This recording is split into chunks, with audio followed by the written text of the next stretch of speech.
Okay, hi.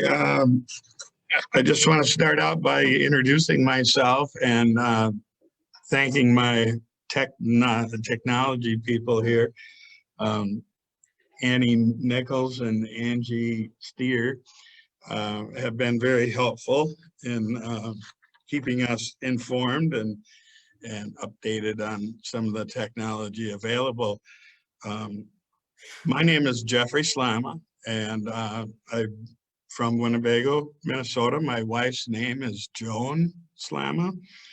Um, and then shortly I'll introduce you. I have 5 children, and my daughters' names are Lisa Jackson and Kim Sickler. They are both teachers. One is in Blue Earth School, and Lisa is in Mankato in special ed. My 3 sons, Andrew is the oldest. He is a fire chief in Savage, Minnesota. Aaron is with the Minnesota Department of Transportation. He lives in the Mapleton area, and my youngest is Ryan. So Ryan's a project manager in Lake Crystal, Minnesota. And I want to thank all of you for taking your time and volunteering your expertise to helping us succeed. So, have you heard about us before? Maybe not. We're rather new. We're Frog Creek Botanicals, and we also have J. Slama Farms. We're located at 34361 240th Street in Winnebago.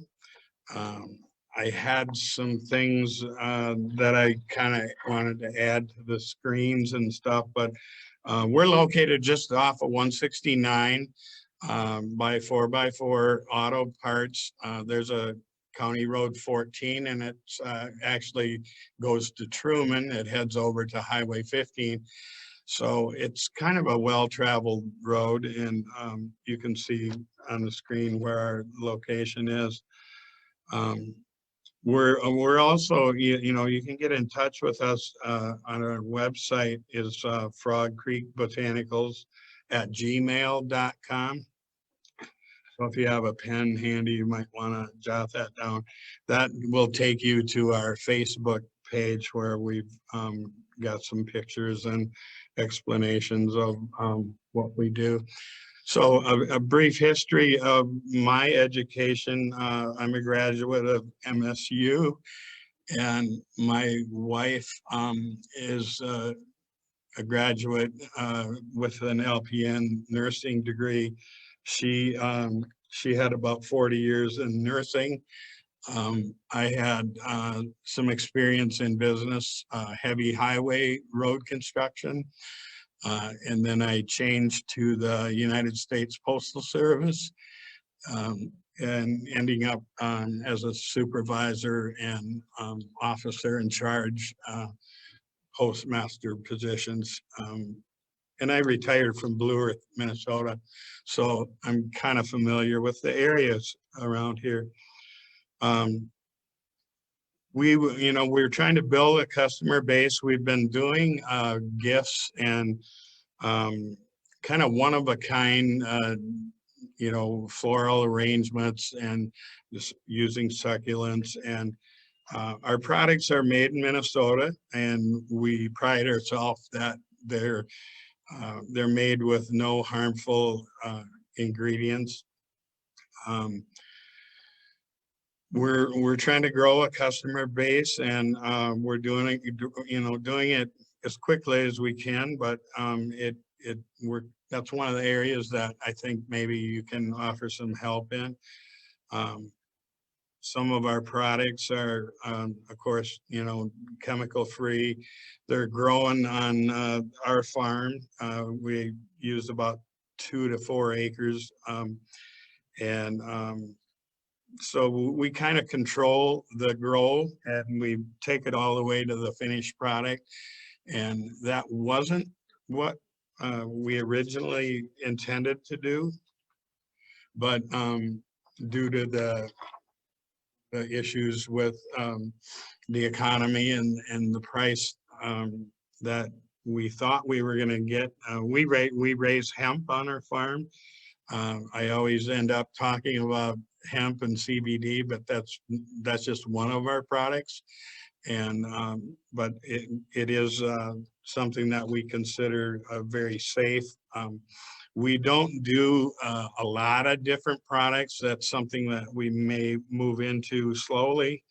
But right now we do tincture and we also do a topical cream that seems to be very helpful.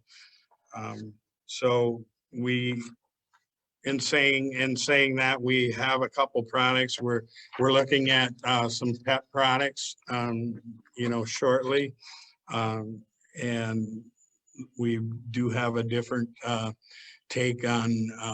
We've had some of our product, our hemp flower, processed by a different company. And so we just got that back from our bottler, and we will be offering that too. It's a little bit less bitter than the tincture that we have. Ours is a cold pressed tincture, so it has nothing but coconut oil and the hemp flower itself. It's not probably the most efficient way to process, and that's why other companies that handle these products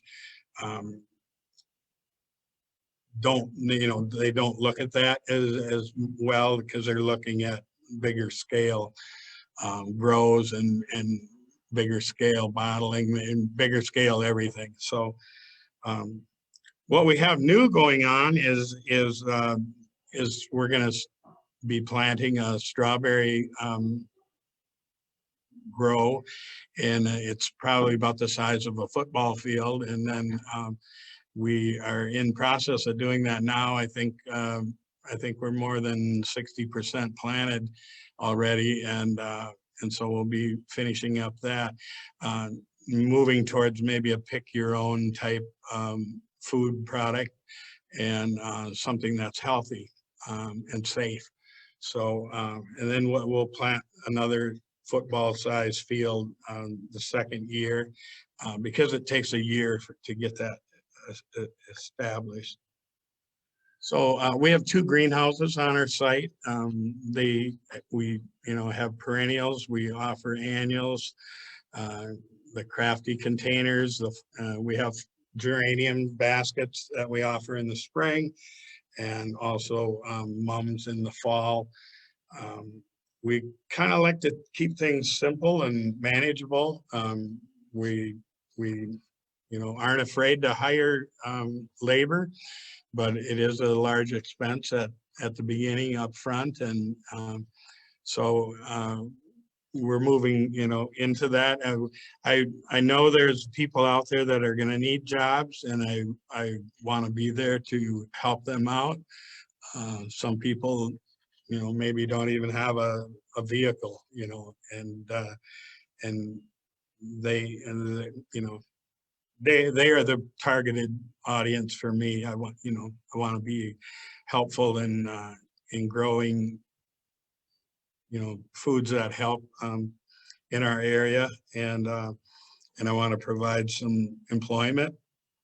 I want to tell you that, and I guess I maybe should have brought this in at first, but there's a few things that I've learned, from different people listening to them present. And one thing is to have a real interesting beginning, when you talk about your topics.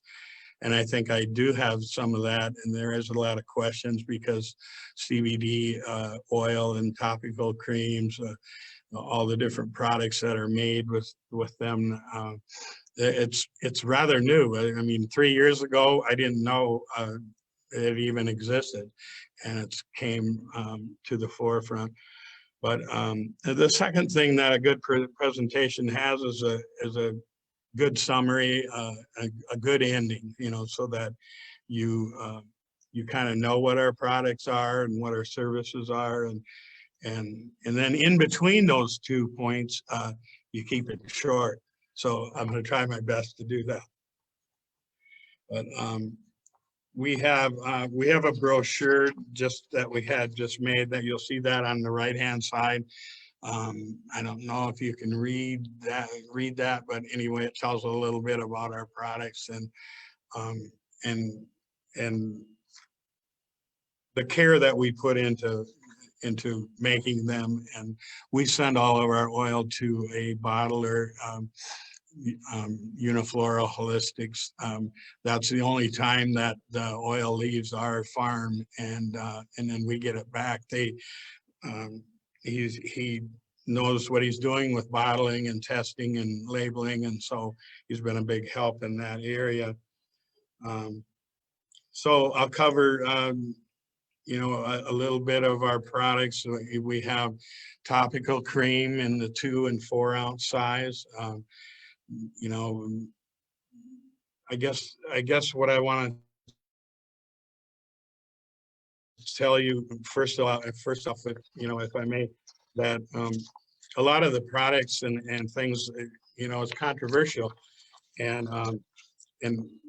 we spend a lot of time, educating people, and there's questions out there, how much is good for you and what strength it is, and what kind of effects you're going to have from it. So I just want to clarify in the beginning, hemp is a crop. You have to get licensed to grow from the state of Minnesota, and you have to have all your product tested, and it has to test under 0.3 for the THC level. And that's been the big misconception, because in the last 20, 30 years, there's been a big war on drugs, and to this day, I think to the tune of like $50 million, they're still fighting the war on drugs. And what the biggest misconception is out there is cannabis contains THC. Hemp does not, or contains a very low level of it. So that's what is legal, and that's what we grow, and that's what our products are made from. They have to be under a 0.3 limit for passing inspection, and then everything has to be tested for metals, everything that could be in the soil, because hemp tends to clean the soil, pull out any metals and different products that are unwanted. So we did see a big, I want to say, in the Winnebago area, there was a big push. A lot of different farmers have planted it in 2019.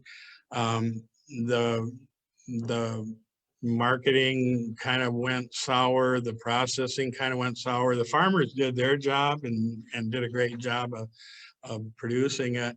But then the FDA hasn't quite determined, is it safe to use? Is it safe to put in food products? So a lot of controversy over that. And if I may, if everybody has a sip of coffee handy, if you take a little break here, and I'm going to have a little sip myself. I've been a coffee drinker for years, but in this controversy that we've seen, and a lot of unrest out there, if I can just for a second take you away from the COVID issue. And I think there's a great deal of other unrest out there, and what we do, as my wife and I are both retired. So far, we've been healthy, and we haven't, our immune systems, I think, are strong. We do some child care, so we do have exposure, and so we just want to say in that that you know, in this little sip of coffee that there was, like, if you Google it, there is like 100 chemicals in coffee. Um, I enjoy it. I'm not going to give it up. It's not going to scare me away. But if you do hear some things, you know, that are controversial, please, you know, seek out what the real truth is, and try it yourself. Make your own decisions on what it's good for and what it's not. I think it's kind of like a genie in a bottle.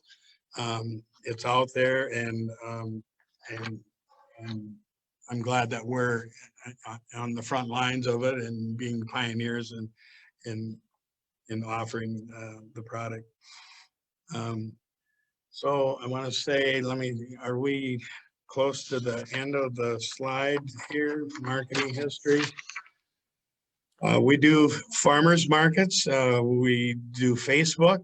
We've had some social events. You're invited. Our first one this year will be April 26th. And we're going to be featuring kind of like a small farmers market on our property.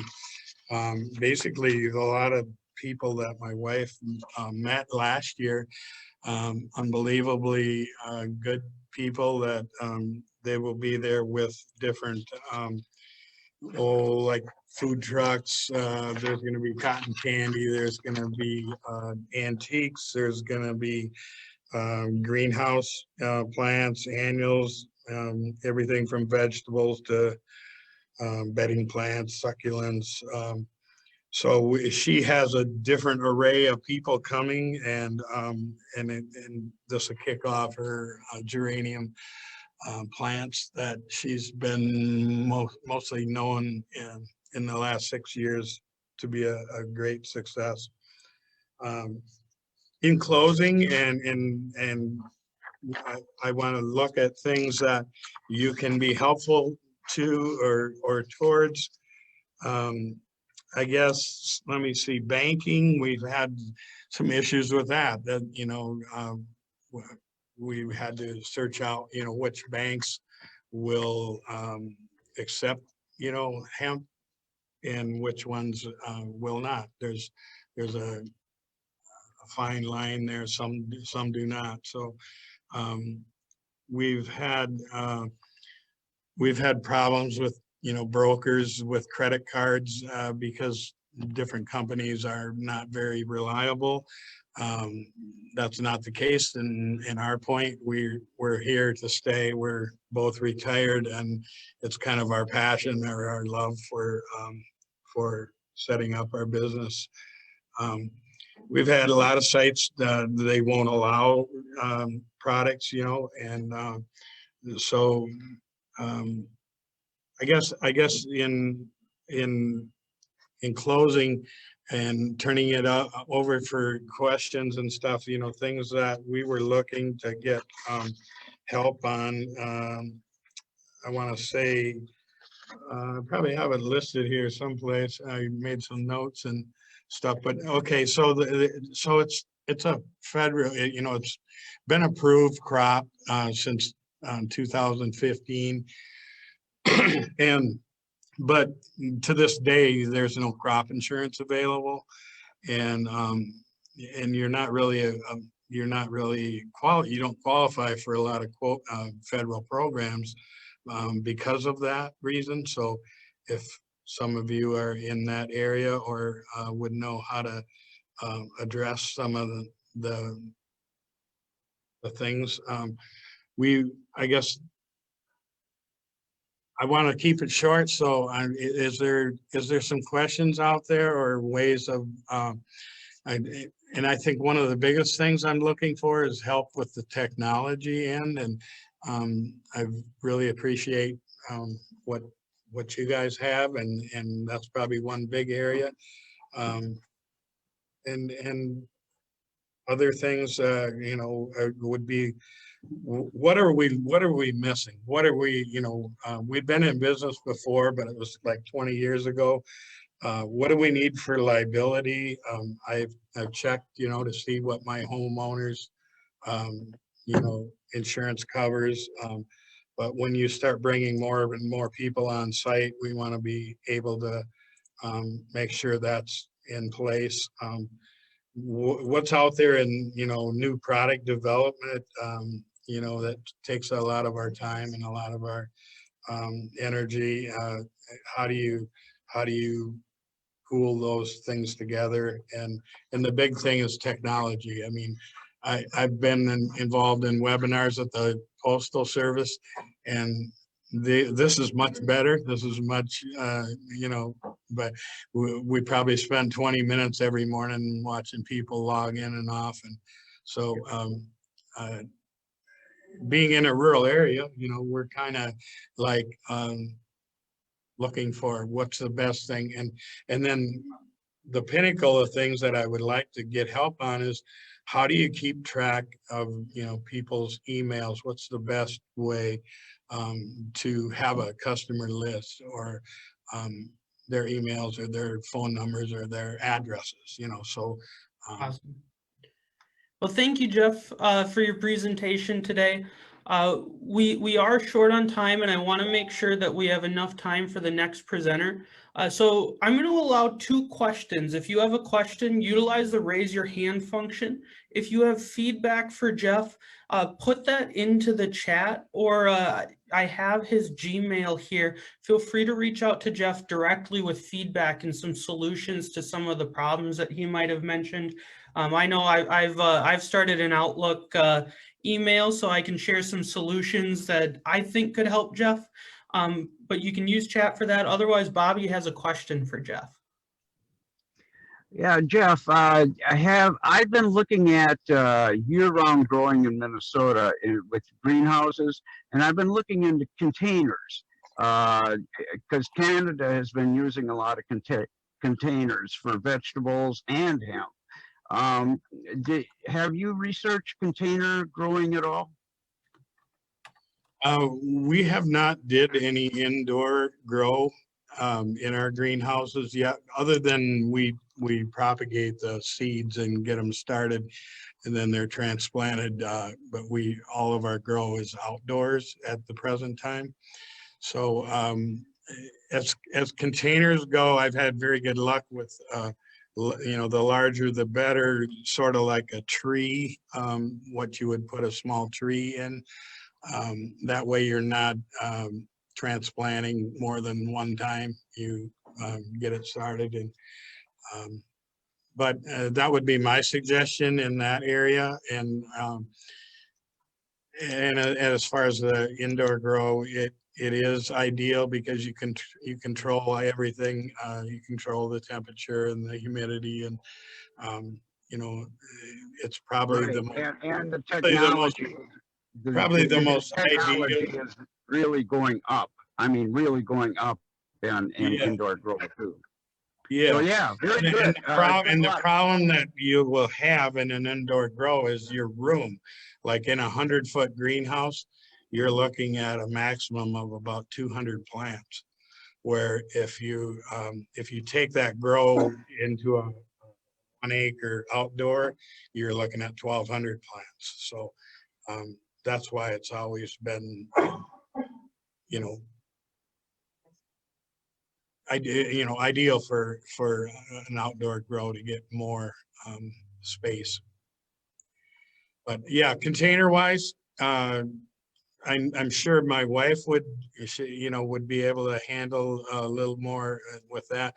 The people we bought our greenhouses from sold us some containers just recently that they had, and so she does have those available. And as far as will they work for hemp, or are they the best for hemp? I think sacks have been used for growing hemp, and that might be something you want to research. Thank you. Awesome.